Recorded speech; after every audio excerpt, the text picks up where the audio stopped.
Joining us now is NBC News legal analyst Misty Marris. Misty, great to see you. Who is a sitting lawmaker now suing the federal government, suing an entire department, really.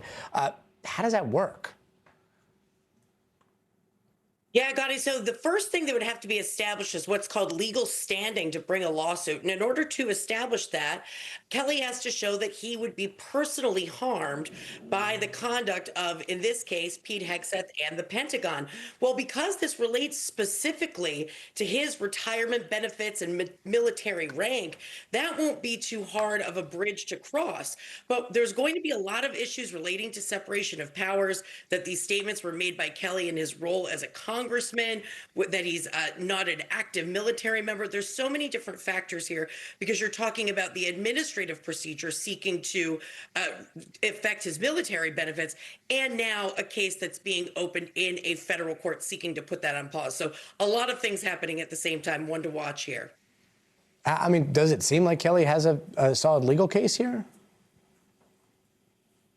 Yeah, so with respect to the administrative proceeding in general, these types of cases are brought when someone is an active military member. Now, retirees still do have to abide by the rules. They're still receiving a pension, and it does bind under the military law. But what you see here is Kelly raising an argument, and you heard it in the clip you just played, about the fact that he's made these comments as a congressman. And part of his filing, he says that this is a violation of the speech and debate clause. He's being retaliated against for making a statement relating to his role as a legislature. And in addition to that, he's on the Senate Armed Services Committee. So when he's talking about military action, that directly relates to said role. So all of those will be issues for the court to hash out. The Armed Services Committee, I mean, that is such a kink in all of this.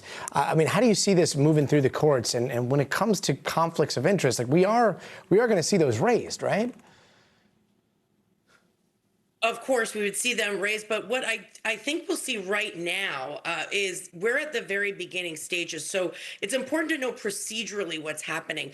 Kelly has filed what's called an injunction. So he wants to put a pause on that administrative action. And the standard for an injunction is that there would be irreparable harm if this administrative proceeding were to move forward and he were to be basically retaliated against for these comments that he's made.